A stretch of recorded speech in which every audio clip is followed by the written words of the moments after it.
ఒకప్పుడు యుద్ధాలంటే కత్తులు, బల్లాలు, గుర్రాలు, ఏనుగులు, సైన్యం ఉండేది. తర్వాత తుపాకులు, ఫిరంగులు వచ్చాయి. ఆ తర్వాత యుద్ధ విమానాలు, రాకెట్ లాంచర్లు, అణ్వస్త్రాలు వచ్చాయి. ప్రస్తుతం ఫైటర్ జెట్లు, డ్రోన్లు యుద్ధాల్లో కీలక పాత్ర పోషిస్తున్నాయి. రష్యా యుక్రెయిన్ యుద్ధం ఎక్కువగా డ్రోన్లతోనే జరుగుతోంది. ఇటీవల ఆపరేషన్ సింధూర్ సందర్భంగా పాకిస్తాన్ కూడా భారత్ పైకి డ్రోన్లను ప్రయోగించింది. అయితే S-400 సహాయంతో భారత్ వాటిని కూల్చింది. ఈ నేపథ్యంలో డ్రోన్ల ప్రాధాన్యతను గుర్తించిన భారత్ ఇప్పుడు మరో యుద్ధానికి సిద్ధమైంది. సైన్యం చేతికి అత్యాధునిక అస్త్రాలను సమకూరుస్తోంది. ఇంతకీ భారత్ సిద్ధమైన ఆ యుద్ధం ఏంటి? సైన్యం చేతిలోకి ఇచ్చిన ఆ మాయాస్త్రం ఏంటి?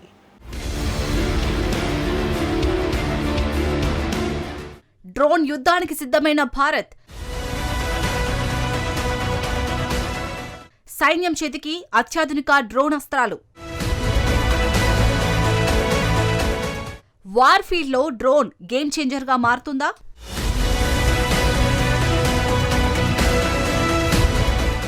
ఫ్లయింగ్ ఫోర్స్ వార్ఫీల్డ్ లో గేమ్ చేంజర్ గా మారుతుంది. డ్రోన్లు యుద్ధ తంత్రాన్ని మార్చిస్తున్నాయి. ఒకప్పుడు యుద్ధం అంటే ఆయుధాలు, వార్ ట్యాంకులు అన్నట్లుగా ఉండేది పరిస్థితి. కానీ సీన్ అంతా మారిపోయింది. పరిస్థితులు కూడా డిమాండ్ను క్రియేట్ చేస్తున్నాయి. వరదలు, విపత్తులు, వ్యవసాయంలోనే కాదు యుద్ధంలోనూ విధ్వంసానికి కేరాఫ్ గా నిలుస్తున్నాయి ఈ డ్రోన్లు. ఈ దేశం ఆ దేశమని కాదు, అందరూ డ్రోన్ టెక్నాలజీ మీదే ఫోకస్ పెట్టారు. దీంతో ఈ మధ్య యుద్ధాలు జరుగుతున్న దేశాల మధ్య డ్రోన్లతోనే అటాక్స్ జరుగుతున్నాయి. రష్యా యుక్రెయిన్ వారైనా, మిడిల్ ఈస్ట్ లో దాడులైనా డ్రోన్ మీదే డిపెండ్ అవుతున్నాయి కంట్రీస్. అడ్వాన్స్డ్ టెక్నాలజీ, డ్రోన్స్ ఎవరి దగ్గర ఉంటే వారిదే పైచేయి అన్నట్లుగా మారిపోయింది పరిస్థితి. డ్రోన్ అటాక్స్ తో విధ్వంసం సృష్టిస్తున్నాయి దేశాలు. Predator drones, radar drones, suicide drones ఇలా అడ్వాన్స్డ్ టెక్నాలజీతో అప్పర్ హ్యాండ్ సాధిస్తున్నారు. ప్రస్తుతం వార్ డ్రోన్స్ ఎంత సమర్థవంతంగా పనిచేస్తున్నాయో దీన్ని బట్టే అర్థమవుతుంది. ఆధునిక యుద్ధాల్లో డ్రోన్ల ప్రమేయం పెరిగిన నేపథ్యంలో భారత సైనిక దళాలు దీనిపై దృష్టి పెట్టాయి. ఈ అంశానికి సంబంధించి తమ సామర్థ్యాలను పరీక్షించుకునేందుకు అక్టోబర్ 6 నుంచి 10 వరకు భారీ విన్యాసాలను నిర్వహించనున్నాయి. సమీకృత రక్షణ విభాగం IDS ఆధ్వర్యంలో జరిగే ఈ యుద్ధ క్రీడల్లో భారత్ అమ్ములపొదిలో ఉన్న డ్రోన్లు, శత్రు డ్రోన్లను నేలకూల్చే వ్యవస్థలను పరీక్షించనున్నారు. పాకిస్తాన్ పై ఆపరేషన్ సింధూర్ చేపట్టాక త్రివిధ దళాల భాగస్వామ్యంతో జరుగుతున్న తొలి సైనిక విన్యాసమిదే. మధ్యప్రదేశ్లో ఓ కార్యక్రమం జరుగుతుంది. గగనతల రక్షణ వ్యవస్థలపై ఢిల్లీలో జరిగిన ఒక సదస్సులో IDS ఉప అధిపతి ఎయిర్ మార్షల్ రాకేష్ సిన్హా ఈ విషయాన్ని తెలిపారు. ఆపరేషన్ సింధూర్లో నేర్చుకున్న పాఠాలను ఆయన వివరించారు. సైనిక వ్యూహాలు, ప్రణాళికల్లో శత్రువు కన్నా ముందంజలో ఉండాలన్నారు.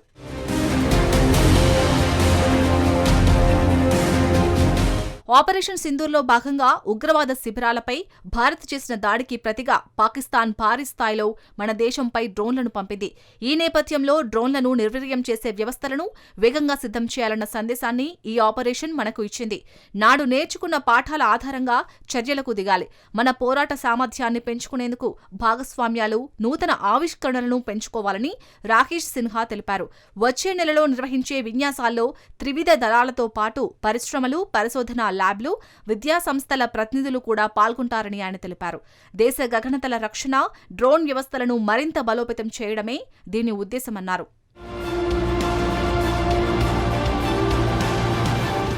డ్రోన్ యుద్ధం అంటే గాలిలో ఎగురుతున్న పక్షులు కాదు, దేశ భద్రతను పాక్షికంగా ఫలితం చేసే రహస్య ఆయుధాలు. పాకిస్తాన్ డ్రోన్ల యుద్ధం ద్వారా భారత్ను భయపెట్టాలన్న కుటిల లక్ష్యం సాధ్యం కాదు. కానీ ఇది భద్రతా వ్యవస్థకు పెద్ద సవాల్. పాకిస్తాన్ డ్రోన్లు పౌర ప్రాంతాల వద్ద బాంబులు పడేసే ప్రమాదం ఉంది. కొన్ని ఘటనల్లో డ్రోన్లు జమ్మూ విమానాశ్రయ సమీపంలో పేల్చబడ్డాయి. దీనివల్ల పౌరుల ప్రాణాలు ప్రమాదంలో పడుతున్నాయి. కేంద్ర ప్రభుత్వం డ్రోన్ యాక్టివిటీ పట్ల ప్రజలందరినీ అప్రమత్తం చేస్తోంది. నైతికంగా డ్రోన్లతో బాంబులు వదలడాన్ని అంతర్జాతీయ ఒప్పందాలు విమర్శిస్తున్నాయి. పౌర డ్రోన్ వినియోగం వల్ల సరిహద్దుల్లో తేడాలు తలెత్తే అవకాశం ఉంది. కానీ పాక్ ప్రభుత్వం మాత్రం అనవసరంగా పౌర సమాజంపై సరిహద్దు ప్రాంతాలలో రాత్రిపూట డ్రోన్లు ప్రయోగించారు. దేశ భద్రతకు ముప్పుగా మారుతుంది. డ్రోన్ల వాడకం అనైతికత అయినప్పటికీ భారతదేశం పాకిస్తాన్ డ్రోన్ల వ్యవస్థను కూల్చడం దేశ భద్రత దృష్ట్యా వాంఛనీయమే.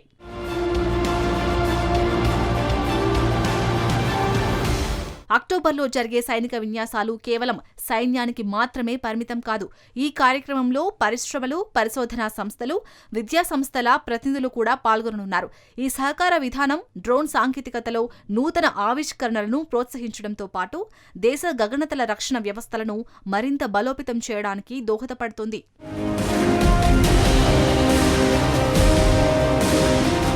ఈ విన్యాసాల ద్వారా భారత సైన్యం తమ యుద్ధ సామర్థ్యాలను పరీక్షించడమే కాక భవిష్యత్తు సవాళ్లను ఎదుర్కొనేందుకు సన్నద్ధమవుతుంది. ఆపరేషన్ సింధూర్ ద్వారా బయటపడిన లోటుపాట్లను సరిదిద్దేందుకు ఈ విన్యాసాలు ఒక వేదికగా నిలుస్తాయి. శత్రు డ్రోన్లను నిర్వీర్యం చేసే సాంకేతికతలను అభివృద్ధి చేయడంతో పాటు సైనిక దళాల సమన్వయాన్ని, సాంకేతికత ఆవిష్కరణలను పెంచే దిశగా ఈ కార్యక్రమం దృష్టి సారించింది. రాకేష్ సిన్హా సూచనల మేరకు భారత సైన్యం శత్రువు కంటే ఎల్లప్పుడూ ముందుండేలా వ్యూహాత్మక ప్రణాళికలను రూపొందించాల్సిన అవసరం ఉంది. ఈ విన్యాసాలు ఆ లక్ష్యం వైపు ఒక నిర్ణయాత్మక అడుగుగా పరిగణించవచ్చు. మరోవైపు డ్రోన్ల వినియోగంపై సైనికులకు శిక్షణ ఇస్తోంది Indian army.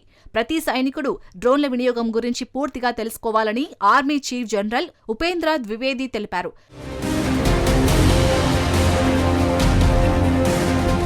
Eagle in the arm పేరుతో డ్రోన్ టెక్నాలజీపై సైన్యం కసరత్తులు చేస్తోంది. అరుణాచల్ ప్రదేశ్లోని సియాంగు జిల్లాలో ఉన్న లికాబలి డ్రోన్ ల్యాబ్ను army chief general Upendra Dwivedi visit చేశారు. ప్రతి సైనికుడు ఆయుధాన్ని వాడడం ఎలా నేర్చుకున్నారో అలాగే డ్రోన్ల వినియోగంపై అవగాహన ఉండాలన్నారు. సైనికులు ఎలా తమ రైఫిళ్ల అంశంలో శిక్షణ పొందుతారో ఆ రీతిలోనే ప్రతి సైనికుడు డ్రోన్ల ఆపరేషన్ గురించి తెలుసుకోవాలన్నాడు. యుద్ధాలు, నిఘా, లాజిస్టిక్స్, మెడికల్ ప్రయోజనాల కోసం డ్రోన్లను వాడనున్నట్లు చెప్పారు.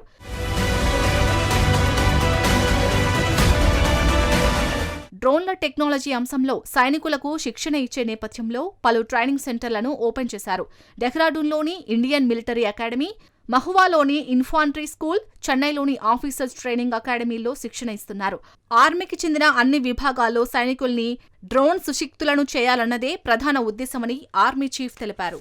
యుద్ధం చేయాలంటే తుపాకీ పట్టాల్సిన పని లేదు. సైనికుడే ఫీల్డ్లోకి దిగాల్సిన అవసరం కూడా లేదు.